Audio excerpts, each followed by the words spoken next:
Assalamualaikum warahmatullahi wabarakatuh. Selamat malam, selamat bergabung kembali di program VNewsroom edisi Selasa 22 April 2025. Kita mulai saja VNewsroom selengkapnya bersama saya Lisa Ratnotania.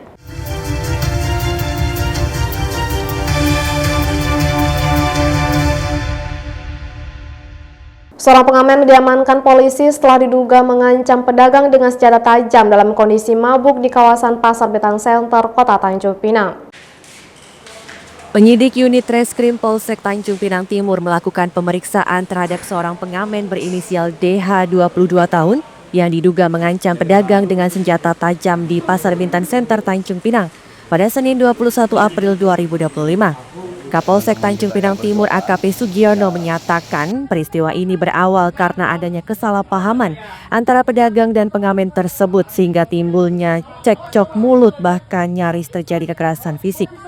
Sugiono menyampaikan saat ini terduga pelaku DH masih menjalani pemeriksaan guna memastikan apakah benar yang bersangkutan mengancam pedagang menggunakan senjata tajam. Intinya dia mengamen di tempat teman-teman kita yang berjualan, ya kemungkinan para penjual merasa terganggu, ya tidak dibolehkan, terjadilah. Tapi betul Pak ada, ya sampai saat ini belum ada kita temukan gitu, belum ada kita Sajamnya, Pak, ya kita belum ada temukan. Intinya kalau memang terbukti pasti kita tindak tegas tanpa dikasih tolerir. Yang mengganggu Kamtipmas wilayah timur ini kita tidak tegas saja. mabuk deh Pak. Ya masih oleng-oleng di situ. Saat ini pengamen berinisial DH tersebut masih diamankan di Mapolsek Tanjung Pinang Timur guna penyelidikan lebih lanjut. Lucia Retnosari dari Tanjung Pinang melaporkan. Kasus pengeroyokan terhadap siswa SMA pada saat bermain futsal di Tanjung Pinang berakhir damai karena terjadian tersebut murni kesalahpahaman. Kasus dugaan pengeroyokan terhadap siswa sekolah menengah atas atau SMA oleh tim lawan saat bermain futsal di Kota Tanjung Pinang telah ditangani oleh Polresta Tanjung Pinang. Kapolresta Tanjung Pinang Kombes Pol Hamam Wahyudi mengatakan bahwa perkara tersebut telah berakhir dengan damai. Kesepakatan damai ini berdasarkan hasil pemeriksaan terhadap 6 orang terduga pelaku pengeroyokan, yang mana kejadian ini murni hanya kesalahpahaman. Kapolresta juga membantah dugaan pengeroyokan tersebut dilakukan oleh belasan pelaku. Ini pelajar ya, orang Bukit Bestari, Jalan Basuki Rahmat. Kemudian yang sudah kami periksa, yang diduga yang melakukan pengeroyokan, ya, ini ada 6 orang, ya 6 orang. Hasil pemeriksaan ini mereka terjadi kesalahpahaman pada saat bermain futsal. Kemudian setelah kami lakukan pemeriksaan dari peristiwa ini, mereka menempuh jalur damai, jalur kita diselesaikan secara kekeluargaan dengan kesalahpahaman. Jadi tetap laporan itu sudah masuk di kita, tetapi mereka menginginkan penyelesaian secara kekeluargaan. Berarti yang mengeroyok itu nggak sampai belasan itu Pak ya?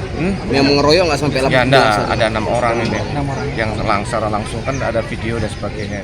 Diketahui sebelumnya berawal dari saling senggol. Remaja 19 tahun dikeroyok saat bermain futsal di salah satu lapangan futsal Kota Tanjung Pinang pada Rabu 9 April 2025. Akibat kasus dugaan pengeroyokan tersebut, remaja berinisial MR mengalami luka di bagian hidung dan punggung memar.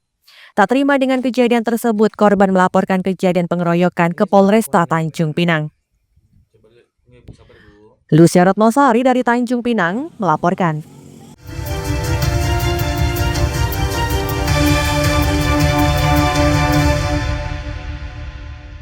Terima kasih masih bersama kami. PT Bintan Alumina Indonesia membangun rumah sakit umum bagi masyarakat dan karyawan yang direncanakan rampung pada akhir tahun 2025. PT Bintan Alumina Indonesia membangun rumah sakit taman di kawasan ekonomi khusus Galang Batang, Desa Gunung Kijang, Kabupaten Bintan, Kepulauan Riau. Rumah sakit umum tersebut dirancang untuk memberikan layanan kesehatan modern dan menyeluruh, mulai dari ruang rawat jalan, rawat darurat, rawat inap dengan kapasitas sekitar 108 tempat tidur hingga ruang operasi. Chairman PT Solid sekaligus pimpinan PT BAI, George Santos mengatakan, proyek ini menjadi salah satu bentuk komitmen perusahaan dalam mendukung fasilitas kesehatan bagi masyarakat dan para pekerja di kawasan industri tersebut. Selain rumah sakit, pihaknya juga berencana akan membangun politeknik di kawasan PT Bay. Sekarang kita lagi bangun rumah sakit, kapasitas 100 kamar, yang direncanakan akan selesai di ujung tahun 2025, kalau nggak ada halangan. Kalau untuk politeknik masih kita wacanakan, yang sudah kita realisasikan pembangunan rumah sakit. Sudah berapa persen rumah sakit sampai sekarang? Bisa dikatakan 40%, struktur semua sudah terbangun. Doain aja mudah-mudahan lancar. Tenaga rumah sakit Nanti pastinya kita akan koordinasi dengan Kementerian Kesehatan. Misbah Sabilal Arsy dari Bintan melaporkan. Meski adanya rasionalisasi anggaran, Bupati Bintan memastikan anggaran program perlindungan masyarakat tidak terdampak efisiensi. Pemerintah Kabupaten Bintan memastikan serapan dan realisasi anggaran kegiatan pembangunan pada triwulan pertama tahun 2025 telah berjalan. Bupati Bintan Robi Kurniawan memastikan terus melakukan monitor dan evaluasi agar penggunaan dana APBD tersebut tepat sasaran. Hal ini mengingat kondisi keuangan daerah saat ini terdampak efisiensi anggaran mencapai 90 miliar rupiah. Kendati demikian, Robi menegaskan meski adanya efisiensi anggaran dengan nominal yang cukup besar, namun anggaran perlindungan bagi masyarakat seperti bantuan langsung tunai dipastikan tidak terganggu. Tadi itu rapat monitoring dan evaluasi ya terkait anggaran, kemudian termasuk memang anggaran yang harus kita rasionalisasi karena efisiensi. Tapi yang jelas tadi kita pastikan bahwa program-program perlindungan untuk masyarakat itu tidak ada yang diganggu atau terpotong. Ya, kita berdoa sama-sama mudah-mudahan pendapatan PAD kita bisa terus meningkat sehingga kita sama-sama bisa melalui masa-masa rasionalisasi atau efisiensi ini. Berapa Pak jumlah rasionalisasi Pemkab Bintan sendiri? Anggaran yang dirasionalisasi sendiri berapa? Anggaran rasionalisasi? Iya, berapa Pak jumlahnya? Cukup banyak. Efisiensi nggak Pak? Ada Itu hampir 90 miliar ya. Yang di efisiensi pertama 25 miliar dari rasionalisasi perjalanan dinas 5%. Kemudian tahap kedua ini hampir 63. Bupati Bintan juga berharap pendapatan asli daerah atau PAD dapat terus meningkat. Selain itu, dirinya meminta seluruh perangkat daerah untuk berhemat hingga kondisi keuangan daerah kembali membaik. Misbah Sabilal Arsy dari Bintan melaporkan.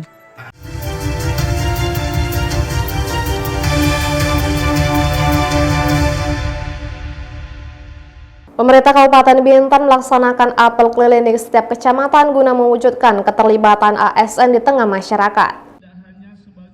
Apel keliling di setiap kecamatan menjadi salah satu inovasi di lingkungan pemerintah Kabupaten Bintan untuk memastikan keterlibatan aparatur sipil negara atau ASN di tengah-tengah masyarakat. Relief Antam Kicang, Kecamatan Bintan Timur menjadi lokasi perdana dilaksanakannya apel keliling tersebut.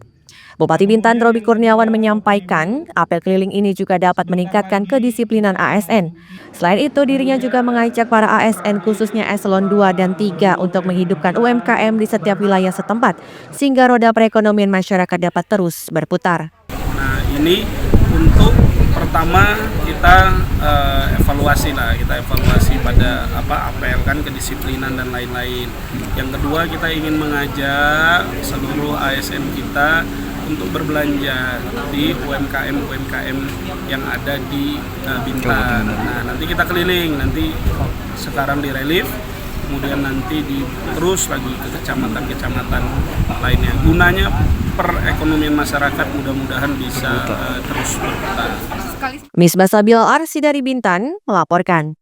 Wali Kota Tanjung Pinang Lis Darmansyah secara resmi membuka gelaran Musabakoh Tilawatil Quran dan Hadis atau MTQH ke-19 tingkat Kota Tanjung Pinang tahun 2025 Senin malam kemarin. Bismillahirrahmanirrahim. 1, 2, 3. Pembukaan ajang MTQH ke-19 tingkat Kota Tanjung Pinang ditandai dengan pemukulan kompang oleh Wali Kota, Wakil Wali Kota, serta jajaran FKPD Kota Tanjung Pinang di kawasan Melayu Square Tepi Laut Tanjung Pinang pada Senin 21 April 2025. Dalam sambutannya, Wali Kota Tanjung Pinang Lis Darmansyah menegaskan bahwa MTQH bukan sekedar kompetisi membaca Al-Quran, melainkan sarana membentuk karakter masyarakat yang religius dan berakhlak mulia. Dirinya juga menekankan pentingnya pembinaan generasi muda di tengah derasnya arus teknologi dan informasi. Apalagi saat ini masih banyak generasi penerus bangsa yang masih buta aksara atau sama sekali belum bisa membaca ayat suci Al-Quran. Hal tersebut tentunya dapat menjadi permasalahan karena dapat menghambat kemajuan bangsa dalam membangun akhlak bagi generasi penerus bangsa. Seiring perkembangan zaman dan kemajuan teknologi, berbagai tantangan dan dinamika pembangunan juga semakin kompleks, khususnya bagi generasi penerus. Nilai-nilai agama dan akhlak kian hari terkikis oleh perkembangan teknologi. Bahkan masih banyak di antara putra-putri dari kaum muslimin yang hari ini bahkan mengalami degradasi Al-Quran karena buta aksara atau sama sekali tidak dapat membaca Al-Quran yang merupakan kitab suci agamanya. Permasalahan ini tentunya merupakan masalah yang sangat serius dan dapat menghambat kemajuan bangsa, karena hal tersebut merupakan pondasi dalam membangun akhlak bagi para generasi penerus bangsa. Seperti diketahui, MTQH ke-19 ini diikuti sebanyak 200 peserta dari 4 kecamatan di Kota Tanjung Pinang yang mempertandingkan 8 cabang lomba dengan 21 golongan, ditambah 1 cabang seni kasidah dan juga marawis. Lucia Retnosari dari Tanjung Pinang melaporkan.